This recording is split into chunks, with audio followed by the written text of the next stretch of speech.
Ils ont dominé les scènes, soulevé des tonnes de fonte, inspiré des millions de fans, et pourtant, leur histoire s'est terminée dans le drame.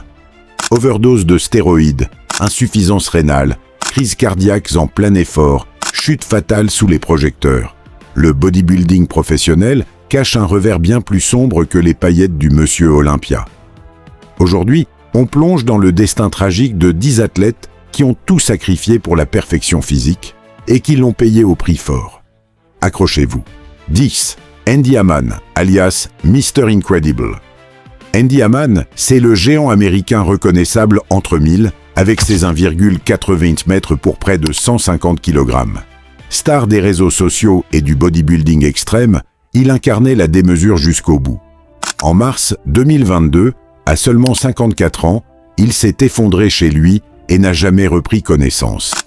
Les causes exactes restent floues, mais son entourage a pointé du doigt des années d'excès physique et de charges cardiaques extrêmes, conséquence directe d'une masse musculaire hors norme maintenue coûte que coûte, même en dehors de la compétition.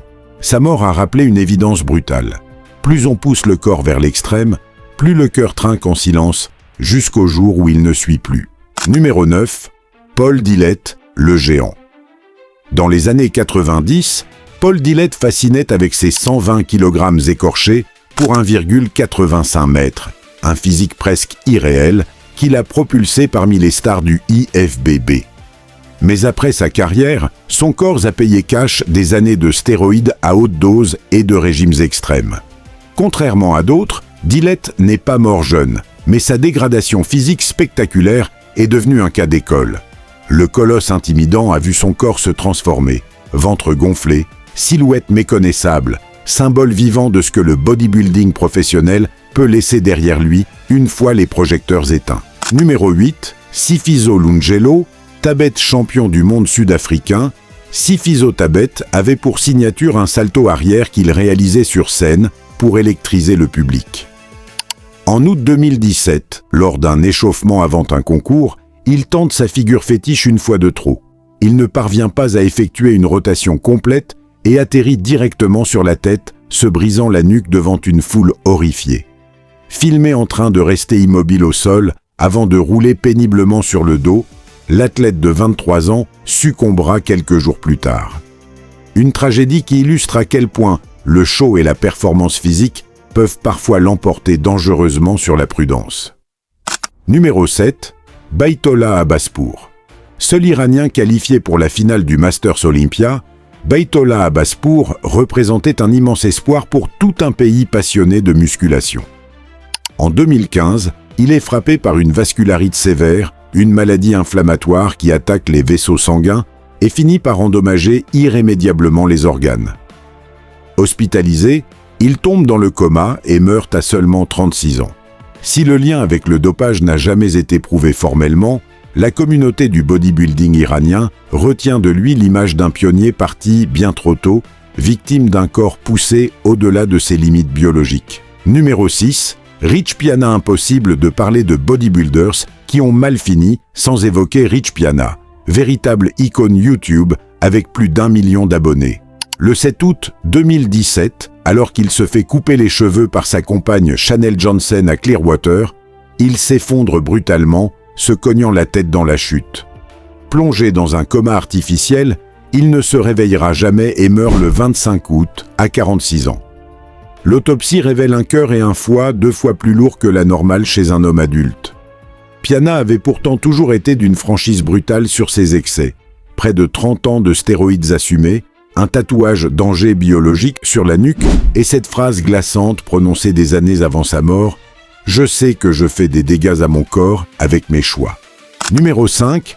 Tom Prince champion, NPC, en 1997. Tom Prince incarnait la puissance brute avec un physique toujours à la limite du poids autorisé sur scène. Mais ce corps hors norme cachait une bombe à retardement, une glomérulosclérose segmentaire et focale, une maladie rénale rare, favorisée selon les médecins par une combinaison d'hérédité, d'obésité et d'années d'abus de substances dopantes. Contraint d'arrêter la compétition prématurément dès 2002, Prince a vécu ses 20 dernières années en lutte constante contre son propre corps. Il s'est éteint en février 2022 à 53 ans, laissant derrière lui l'image d'un athlète que la quête de masse a littéralement rongé de l'intérieur. Numéro 4, Flex Wheeler, considéré par beaucoup comme l'ectomorphe ultime, Flex Wheeler fascinait par sa ligne parfaite et sa symétrie quasi irréelle dans les années 90. Il inspirait alors toute une génération de culturistes. Mais sa carrière a basculé lorsqu'une maladie rénale héréditaire s'est brutalement aggravée, le forçant à subir une transplantation de rein. Wheeler lui-même a reconnu que son utilisation prolongée de stéroïdes avait probablement accéléré la dégradation de ses organes. Il a tenté un retour pathétique, aussi bien en bodybuilding naturel que dans les arts martiaux, mais son corps, autrefois parfait, ne ressemblait plus en rien à celui qui avait fait sa légende. Son histoire reste l'un des exemples les plus frappants du décalage brutal entre l'apparence de perfection sur scène et la réalité biologique derrière les coulisses. Numéro 3, Luke Sandoe. Jeune espoir britannique passé professionnel en 2016, Luke Sandoe faisait partie de cette nouvelle génération prometteuse du bodybuilding open. Son meilleur résultat, une 11e place à Mister Olympia en 2019, point d'orgue apparent d'une carrière en pleine ascension. Mais derrière l'image du physique impeccable se cachait un combat bien plus silencieux. À seulement 30 ans, Luke Sandoe met fin à ses jours, révélant au grand jour des difficultés personnelles que le monde du bodybuilding, obsédé par l'apparence et la performance, avait largement ignorées. Sa mort a profondément marqué la communauté et relancé le débat sur la santé mentale des athlètes, trop souvent invisibilisés derrière des physiques sculptés à la perfection. Numéro 2, Cedric McMillan.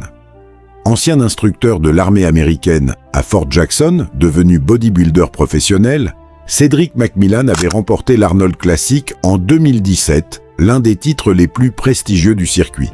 Admiré pour son charisme sur scène, autant que pour sa puissance physique, il était considéré comme l'un des athlètes les plus divertissants de sa génération. En avril 2022, alors qu'il s'entraîne tranquillement sur un tapis de course, il est victime d'une crise cardiaque fatale. Il n'avait que 44 ans. Sa mort brutale, en pleine séance de sport, a une nouvelle fois mis en lumière la pression cardiovasculaire extrême que subissent les organismes des athlètes de haut niveau, poussés année après année vers toujours plus de masse musculaire. Numéro 1, Franco Columbu. Impossible de clore ce classement sans évoquer Franco Columbu, légende absolue du bodybuilding, ami proche et partenaire d'entraînement d'Arnold Schwarzenegger. Italien d'origine, ancien boxeur devenu l'un des culturistes les plus forts de l'histoire du sport, Columbu a marqué des générations entières d'athlètes. Pourtant, même une icône pareille n'a pas échappé aux tribus du corps. Après des décennies de compétition à haut niveau, sa santé s'est progressivement dégradée, jusqu'à son décès en 2019 des suites de complications cardiaques. Sa disparition a symbolisé la fin d'une époque entière du bodybuilding, celle des pionniers des années 70 à 80, et rappelé que même les plus grands champions du monde ne sont jamais totalement à l'abri du prix caché de la performance extrême. 10 destins, 10 physiques d'exception, et pourtant la même leçon amère. Le corps humain a des limites que même la discipline la plus extrême ne peut ignorer indéfiniment. Derrière chaque muscle sculpté se cache parfois un organe qui souffre dans silence.